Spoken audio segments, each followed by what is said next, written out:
Every night at exactly 6 o'clock, a woman named Loretta Mae Jenkins would clock in at the same building she had cleaned for the past 28 years.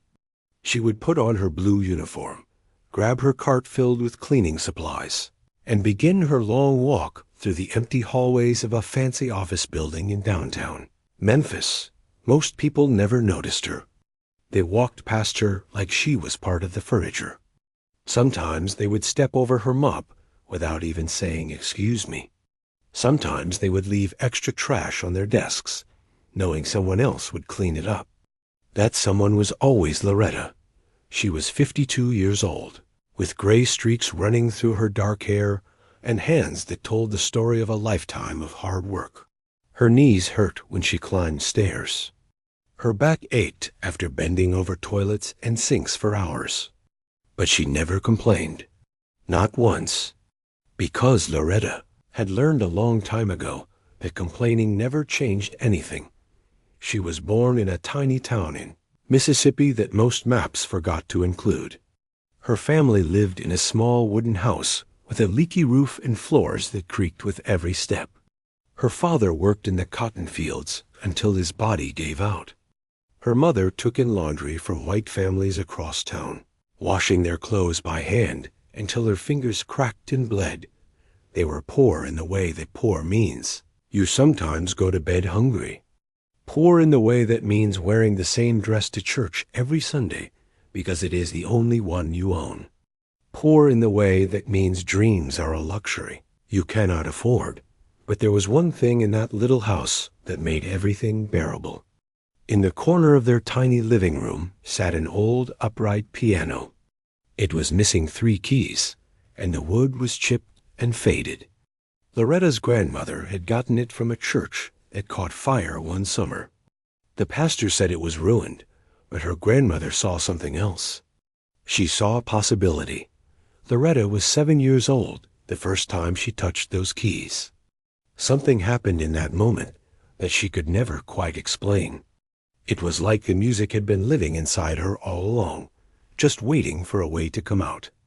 Her small fingers moved across the piano like they already knew what to do. Notes turned into melodies. Melodies turned into songs. And when she opened her mouth to sing along, even her grandmother stopped breathing for a moment. That child has a gift from God, her grandmother used to say. That child is going to be somebody. And for a while, Loretta believed it. She would practice for hours every day, teaching herself songs she heard on the radio, making up her own tunes when the radio was silent. People in town started talking about her. The preacher invited her to play at church on Sundays. Neighbors would walk by just to hear her practice through the open windows. By the time she was 15, everyone said she had a future. A real future. Maybe she could go to the city, study music, become a singer. Maybe she could be the one to break free from that small town and all its limitations. But life had other plans. When Loretta was 17, she met a man named Curtis. He was 10 years older, handsome, and full of promises. He told her she was beautiful. He told her he would take care of her. He told her all the things a young girl from a poor family wants to hear. They got married 3 months later. Loretta dropped out of school. She moved into his house. And that is when everything changed. Curtis did not like her music. He said it was a waste of time. He said she needed to focus on being a wife, on keeping the house clean, on having his dinner ready when he came home. When she tried to sing, he told her to be quiet. When she mentioned wanting a piano someday, he laughed in her face. Then the babies started coming. First a boy, then 2 girls, then another boy. 4 children in 6 years.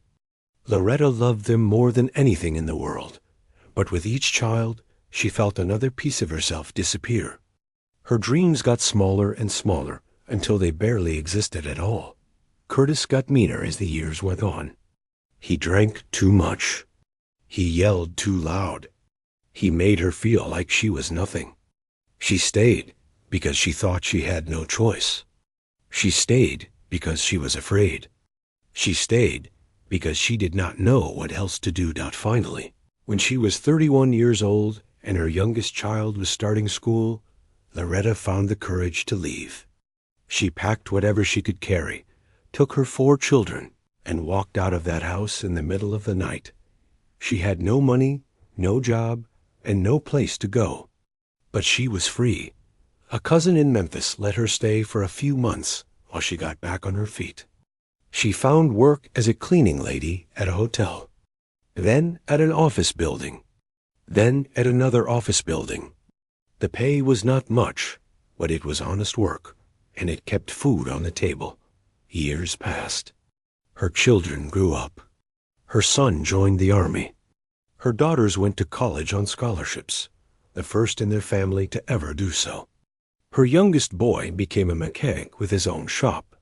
They all moved away, started their own families, built their own lives. Loretta was proud of them. So proud. But sometimes, late at night, when she was mopping those empty hallways all by herself, she wondered what might have been. She met a good man named Richard when she was 43. He was kind and gentle, nothing like Curtis. He worked at the post office and brought her flowers every Friday. They got married in a small ceremony at the courthouse. For the first time in her life, Loretta felt something like peace. But Richard got sick just 4 years into their marriage. Cancer. It spread fast, faster than anyone expected. She took care of him until the very end, holding his hand as he took his last breath in the hospital room. After the funeral, Loretta went back to work. What else was she supposed to do? She had bills to pay and time to fill. So she cleaned. Night after night, year after year. She became invisible all over again. Now, at 52, she lived alone in a small apartment with thin walls and noisy neighbors. Her children called when they could, but everyone was busy with their own problems. She understood. That is just how life works. Most nights, she came home from work around 2 in the morning, ate a small meal in front of the television, and went to sleep. Most days, she woke up in the afternoon, watched talk shows, and waited for night to come again so she could go back to work. That it was a small life. A quiet life. The kind of life where nothing much happens and nothing much changes. But here is the thing about life. Sometimes it surprises you. Sometimes everything can change in a single moment, in a single night, in a single song. And for Loretta Mae Jenkins, that moment was coming. She just did not know it yet. She had spent 35 years hiding from who she really was. 35 years of silence. 35 years of pushing down the music that still lived somewhere, deep inside her chest. But some gifts refuse to stay buried forever. Some voices are too strong to be silenced. And some stories are not over, even when you think they are. Loretta's story was far from over. In fact, it was just about to begin. It was a Thursday night in late October when everything changed. The air outside was getting cold, and Loretta had worn her heavy jacket to work for the first time that season. She clocked in at 6 like always, grabbed her cart, and started her usual routine. The building she cleaned was an old hotel that had been turned into fancy offices.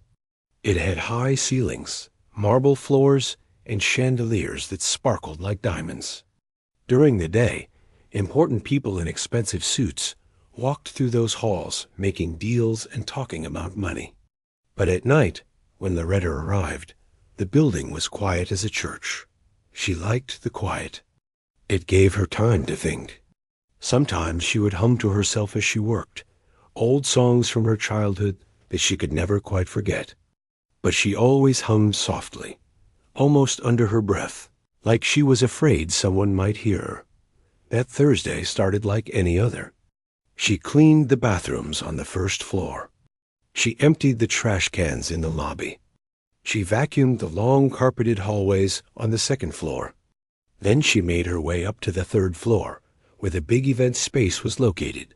The event space was usually locked. It was a grand ballroom that companies rented out for parties, conferences, and fancy dinners. Loretta only cleaned it when there was an event scheduled. Otherwise, she just walked past those double doors and moved on to the regular offices. But that night, something was different. As she pushed her cart down the hallway, she noticed that one of the doors to the event space was open. Just a crack, but enough for a sliver of light to spill out into the dark corridor. She stopped. That was strange. The door was never left open. Loretta thought about just leaving it alone. It was not her business. She was here to clean, not to investigate open doors. But something pulled at her, a curiosity she could not explain. So she walked over and pushed the door open a little wider. The room was empty. Rows of chairs were stacked against the walls. Long tables were folded up in the corner. It looked like they had just finished cleaning up after some kind of corporate party. There were a few wine glasses left on a table near the entrance, and some crumpled napkins on the floor. Loretta was about to turn around and leave when she saw Dot in the far corner of the room. Sitting in a pool of soft golden light was a grand piano. She stopped breathing for a moment. The piano was black and shiny, bigger than any piano she had ever seen up close. Its lid was propped open, and the keys seemed to glow in the dim light. It was the most beautiful thing she had seen in years. Loretta stood frozen in the doorway. Her heart started beating faster. Her hands felt shaky. She told herself to turn around, to go back to her cart, to finish her work, and forget about that piano. But her feet would not listen. They carried her across the room, step by step, until she was standing right in front of it. She reached out and touched the side of the piano, running her fingers along the smooth wood. It was cool to the touch, like touching silk. She walked around to the bench and just stood there, staring at the keys. 40 years. It had been almost 40 years since she had sat at a piano. 40 years since she had played a note. She was not sure she even remembered how anymore. Just sit down, a voice inside her said. Just for a minute. No one is here. No one will know. Slowly, carefully, Loretta lowered herself onto the bench. Her knees cracked as she sat. She smoothed her uniform over her legs and placed her hands in her lap. Then, with a breath that trembled in her chest, she lifted her fingers and let them rest on the keys. The touch of those keys sent a shock through her whole body. Memories came flooding back so fast she could barely breathe. She saw herself as a little girl, sitting at her grandmother's broken piano. She heard her grandmother's voice telling her she had a gift from God. She felt all those lost years pressing down on her shoulders like a weight she had carried. So long she forgot it was there. Her fingers pressed down, and a single note filled the room. The sound was so pure, so clear, that it made her eyes sting with tears. She pressed another key, then another. Slowly, like a rusty machine coming back to life, her hands started to remember what they once knew. She began to play. It was the hymn her grandmother used to sing every Sunday morning while making breakfast. His eyes on the sparrow. The notes came back to her like old friends, hesitant at first, then stronger, then flowing like water. Her fingers moved across the keys, finding their rhythm, finding their home. And then, without even meaning to, Loretta opened her mouth and began to sing. Her voice was rusty. It cracked on the first few words. But as she kept singing, something opened up inside her. The rust fell away. The cracks smoothed out. Her voice grew fuller, richer, deeper. It filled that empty ballroom and bounced off the high ceilings and wrapped around her like a warm blanket. She sang about trouble and heartache. She sang about loneliness and fear. She sang about a sparrow, small and forgotten, yet watched over by something greater than itself.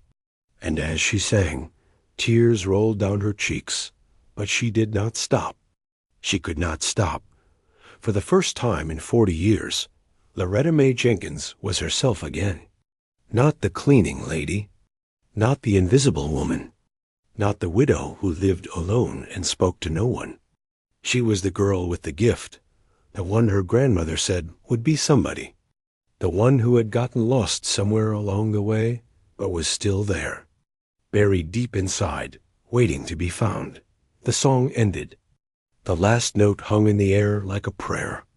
Loretta sat there with her eyes closed, her hands still resting on the keys, her heart pounding in her chest. She did not know how long she had been playing. 5 minutes. Maybe 10. It felt like a lifetime. Finally, she opened her eyes. The room was still empty. The building was still silent. No one had heard her dot, or so she thought. What Loretta did not know was that the building had been updated with a new security system just a few months earlier. It included cameras in every room, including the event space. And those cameras did not just record video. They recorded audio too. In a small room in the basement, a young security guard named Deshawn was sitting at his desk, watching the monitors like he did every night. He was 24 years old, working this job to pay his way through community college.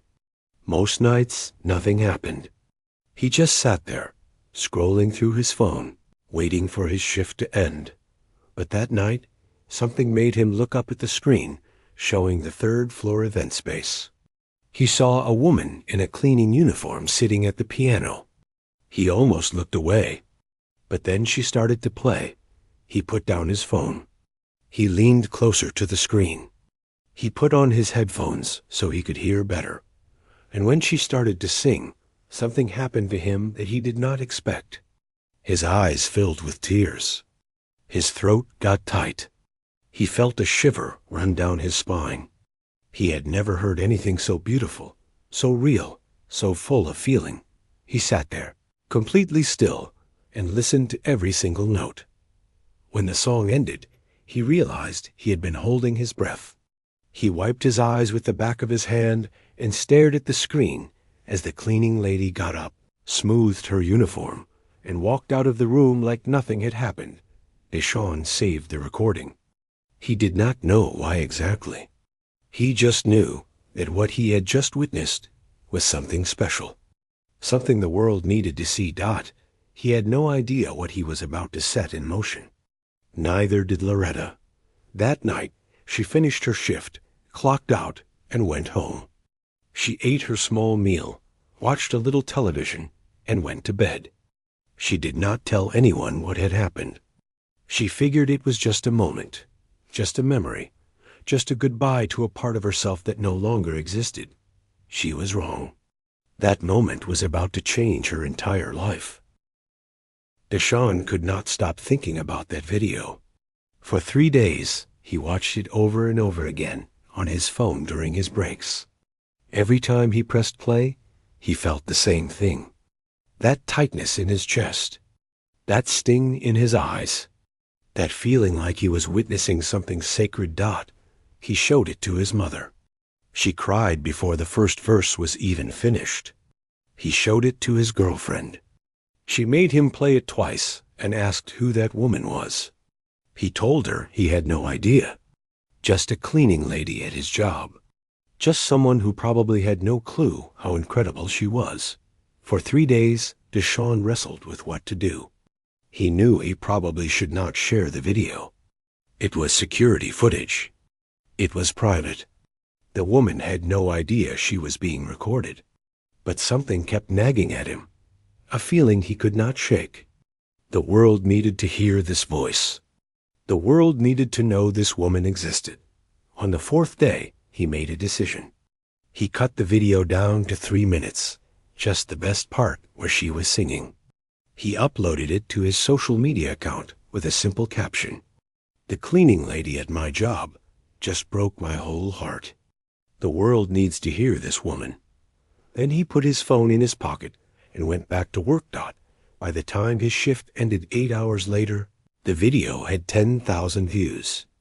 By the next morning, it had crossed 100,000. By that evening, it was over 1 million. Deshawn could not believe what was happening. His phone was blowing up with notifications. People were sharing the video everywhere. News accounts were reposting it. Comments were flooding in from all over the world. People were crying. People were asking who she was. People were calling her voice a gift from heaven. The video kept climbing. 2 million views. 5 million. 10 million. 12 million in just 48 hours. And through all of it, Loretta Mae Jenkins had no idea. She did not have social media. She barely knew how to use her old flip phone. Her children had tried to get her a smartphone a few Christmases ago, but she never figured out how to work it properly. It sat in a drawer somewhere, collecting dust, so when she woke up on Saturday afternoon and got ready for her shift like always, she had no clue that her face was all over the internet. She had no clue that millions of people had watched her sing. She had no clue that her whole life was about to be turned upside down. She took the bus to work like she always did. She walked through the front doors of the building at 6 o'clock like she always did. But the moment she stepped inside, she knew something was wrong. Her supervisor was standing in the lobby waiting for her. He never waited for her. In 28 years, he had barely spoken to her more than a few words at a time. But there he was, looking at her with an expression she could not read. Behind him, she noticed 2 other people she did not recognize. A woman with a microphone and a man with a big camera on his shoulder. Loretta stopped walking. Her heart started pounding. Her first thought was that she was in trouble. Maybe someone had seen her playing that piano. Maybe she was about to get fired for being somewhere she was not supposed to be. She opened her mouth to apologize, to explain, to beg them not to take her job. But before she could say anything, her supervisor spoke. "Loretta," he said, his voice strange and soft. "Do you know what's happening?" She shook her head. She did not know anything. He pulled out his phone and showed her the screen. There she was, sitting at that grand piano, singing with her eyes closed and tears on her cheeks. The video had over 12 million views. The comments section was filled with thousands of messages from strangers calling her amazing, calling her a legend, calling her the voice of an angel. Loretta felt the ground tilt beneath her feet. She grabbed the edge of a nearby counter to steady herself. This could not be real. This had to be some kind of mistake. The woman with the microphone stepped forward and introduced herself as a reporter from a local news station. She asked if Loretta would be willing to do an interview. The camera was already rolling. Loretta looked into the lens and saw her own reflection staring back at her, confused and afraid. She did not know what to say. She mumbled something about needing to start her shift. She pushed past them and hurried to the break room, her hands shaking so badly she could barely hold her cleaning cart. For the next few hours, she tried to work like normal. But nothing was normal anymore. Her phone, that old flip phone she barely used, started ringing over and over again. Numbers she did not recognize. She ignored them all. Then a number she did recognize appeared on the screen. It was her oldest son, calling from Texas. "Mama," he said when she answered. "Mama, what is going on? You're all over the internet. Everyone is talking about you." She could hear the shock in his voice. She could hear something else, too. Pride, wonder, like he was seeing his mother for the first time. Before she could answer, her phone beeped. Another call coming in. Her youngest daughter, then her other daughter, then her youngest son. All of them calling at once, all of them asking the same question. "Mama, why didn't you ever tell us you could sing like that?" She did not have an answer. She had never told them about the piano in her grandmother's house.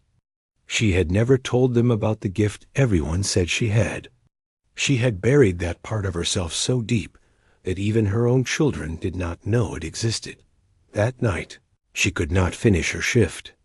Her supervisor told her to go home, to take some time, to figure out what she wanted to do. He was not angry. He seemed almost impressed. But Loretta did not feel impressive. She felt exposed, like someone had ripped open her chest and shown the whole world what was inside. She took the bus home in a daze.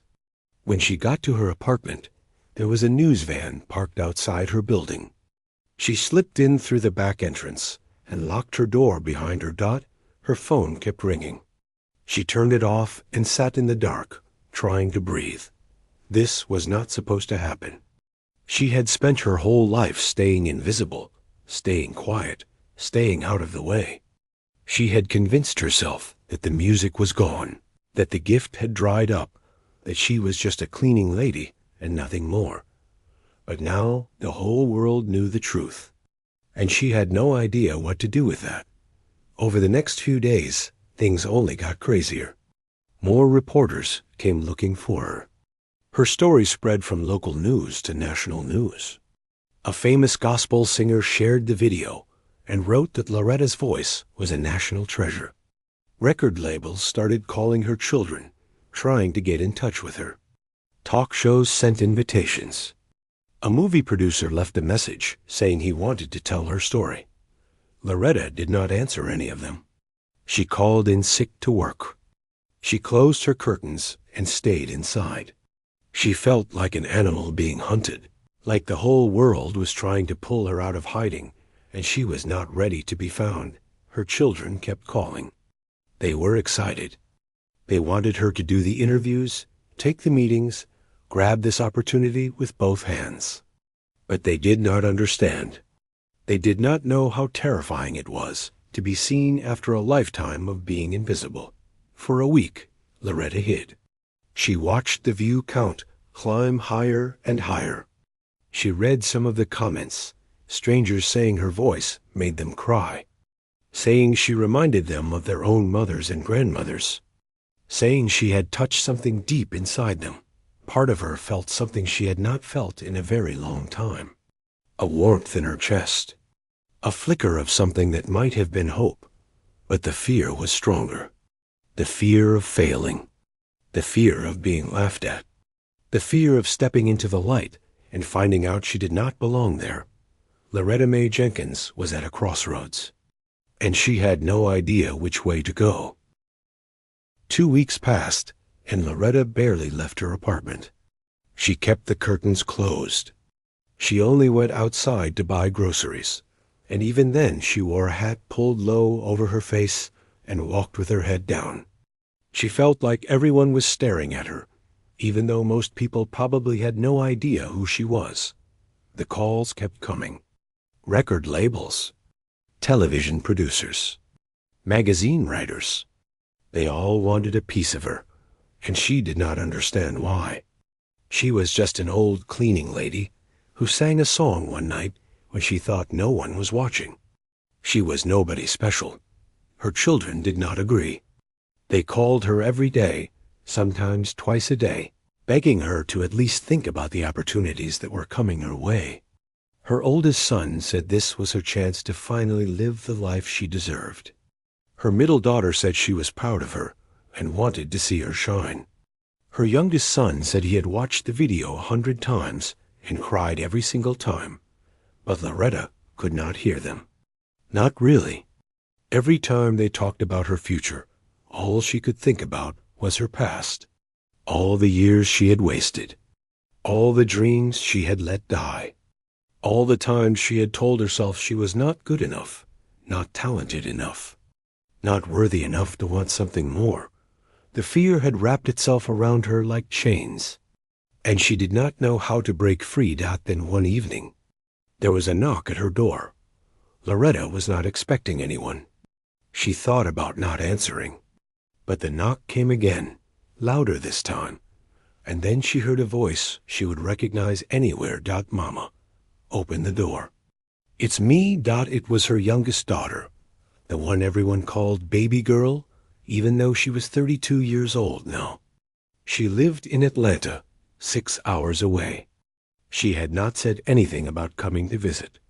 Loretta opened the door, and there she was. Her baby, standing in the hallway with a small suitcase and tears already forming in her eyes. "What are you doing here?" Loretta asked. Her daughter did not answer. She just stepped inside and wrapped her arms around her mother and held on tight. They stood like that for a long time, not saying anything, just holding each other in the dim light of that tiny apartment. Finally, her daughter pulled back and looked at her. Really looked at her. The kind of look that sees past the surface and goes straight to the heart. "Mama," she said softly. "We need to talk." They sat down at the small kitchen table where Loretta had eaten 1,000 meals alone.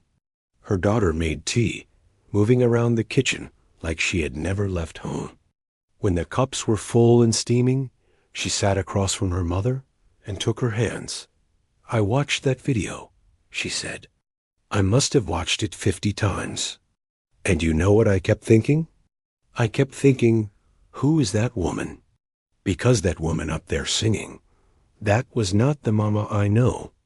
That was someone else. Someone I never got to meet." Loretta looked down at the table. She did not know what to say. Her daughter squeezed her hands. "Mama, why didn't you ever tell us? Why didn't you ever sing for us? Why did you hide this your whole life?" And that was when something inside Loretta finally cracked open. She started talking. Slowly at first, then faster, like a dam breaking after holding back water for decades. She told her daughter about growing up poor in Mississippi, about her grandmother's piano, about the gift everyone said she had and the future everyone said was waiting for her. Then she told her about Curtis, about the man who made her feel small, about the years of being told she was nothing, that her dreams were stupid, that she needed to shut up and know her place. She told her about the fear that had seeped into her bones and never left, even after she walked out that door and never looked back. She told her about the shame, the deep, heavy shame of feeling like she had wasted her life, like she had let everyone down, like she had taken the gift God gave her and thrown it away. By the time she finished, tears were streaming down both their faces. The tea had gone cold. The apartment was quiet, except for the sound of their breathing. Her daughter wiped her eyes and leaned forward. "Mama," she said, her voice trembling, "you did not waste anything. You survived. You raised 4 children on your own. You worked yourself to the bone so we could have a better life. That is not nothing. That is everything." Loretta shook her head. "But the music," she whispered. "I let it die." Her daughter reached out and lifted her mother's chin, so their eyes met. "It's not dead, Mama. I heard it. The whole world heard it.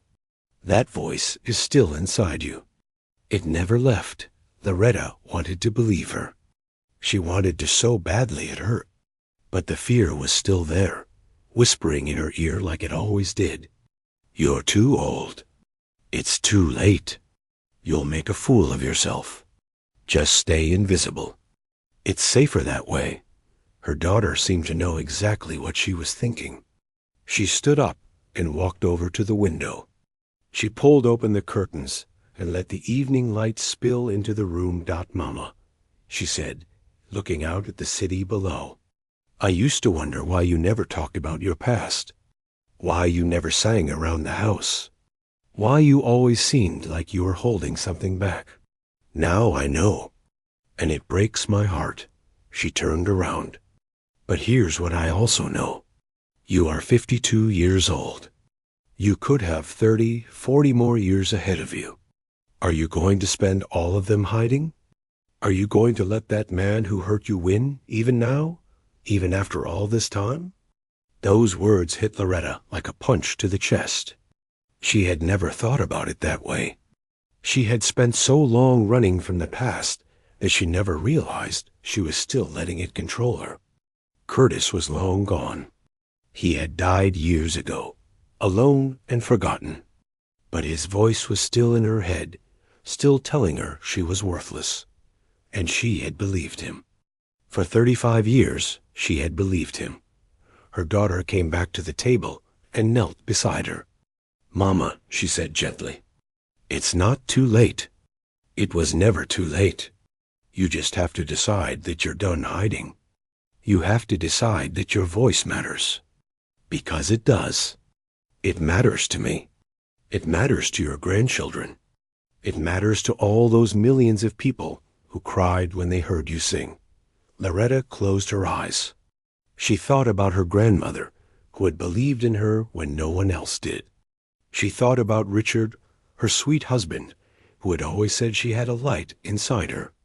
She thought about her children, who had built beautiful lives because she had sacrificed everything to give them a chance.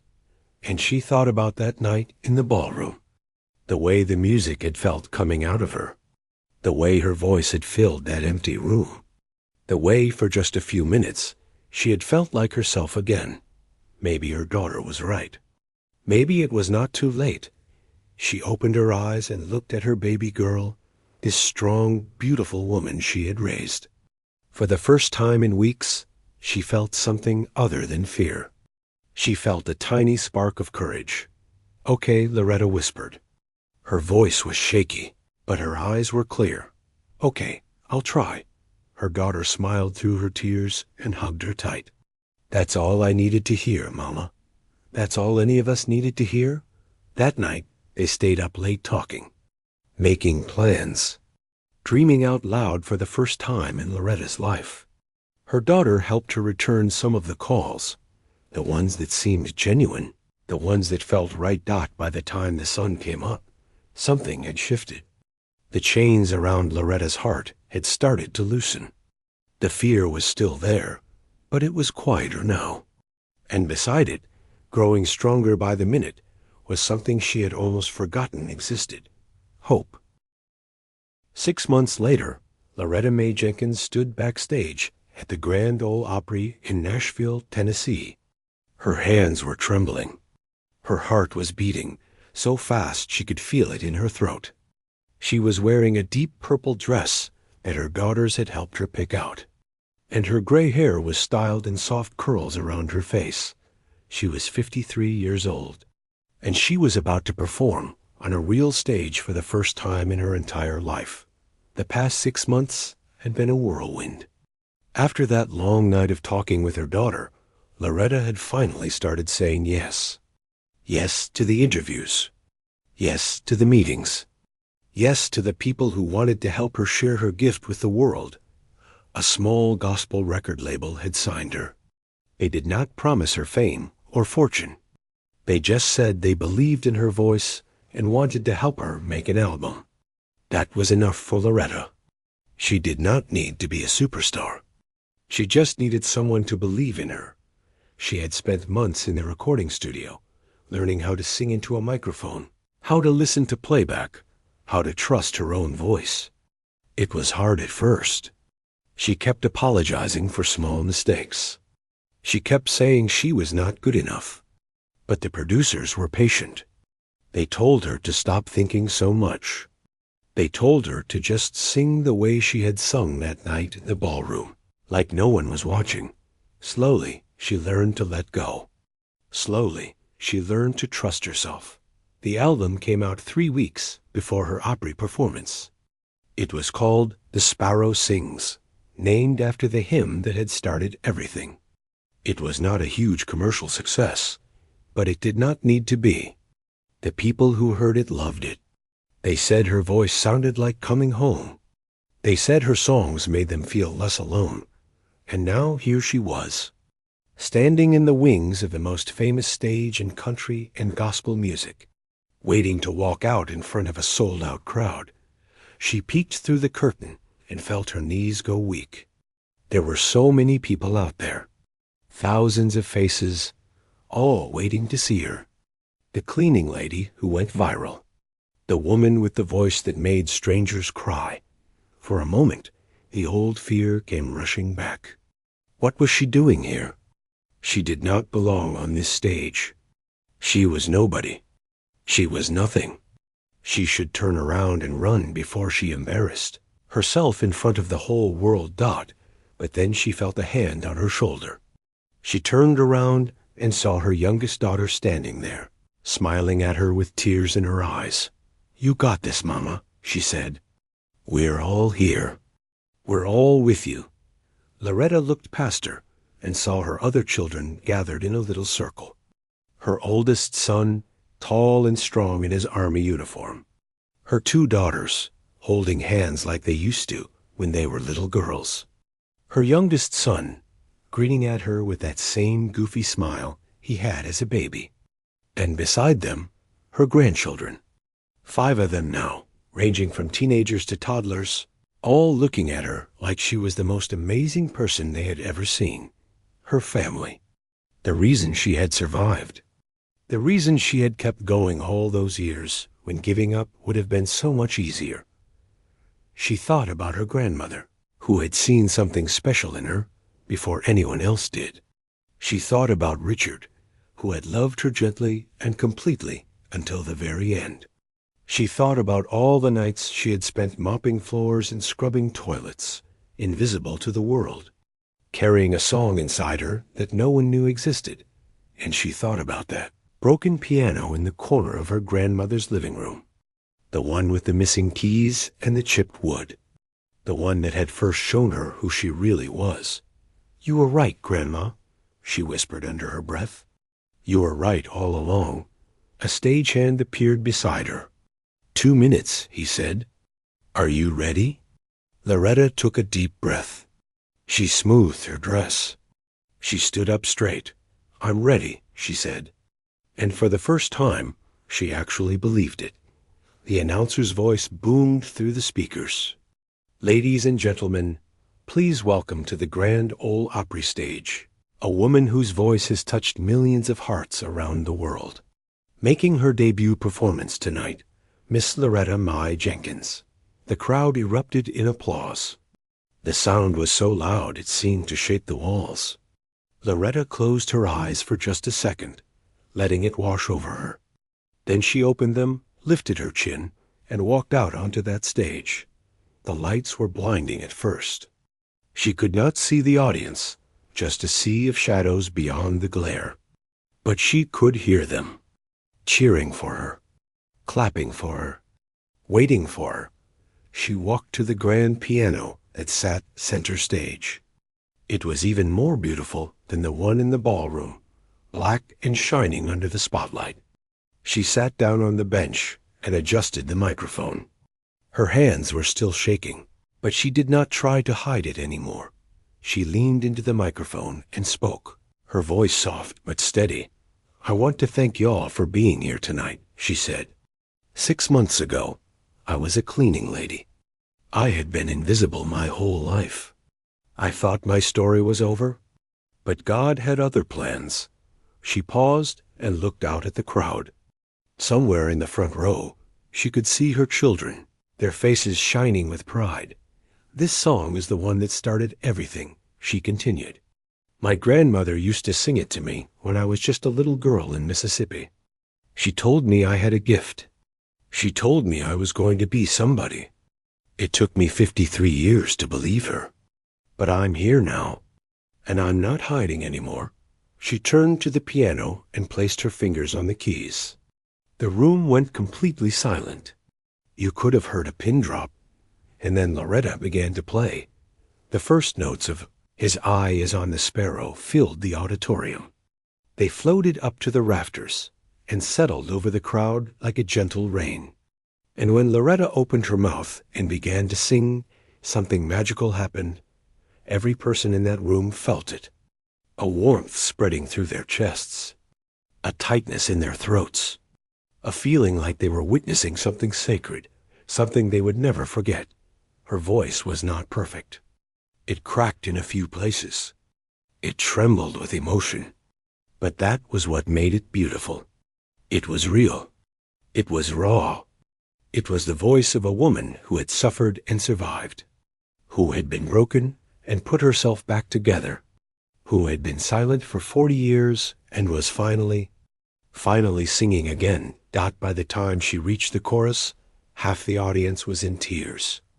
By the time she reached the final verse, the whole room was singing along with her, thousands of voices joining hers, lifting the song higher and higher until it felt like it could touch the sky. When the last note faded away, there was a moment of complete silence. Then the crowd exploded. People leaped to their feet, clapping and cheering and crying all at once. The standing ovation went on, wave after wave of love and gratitude washing over the stage. Loretta sat at the piano with tears streaming down her face. She looked out at all those people, all those strangers who had become her family in a way she never expected. She looked at her children in the front row, holding each other and sobbing with joy. And she smiled. For 53 years, Loretta Mae Jenkins had been invisible. She had hidden her light, buried her voice, and convinced herself that she did not matter. But she was not invisible anymore. She was seen. She was heard. She was exactly where she was supposed to be. The sparrow had finally learned to fly, and this time she was never coming back down.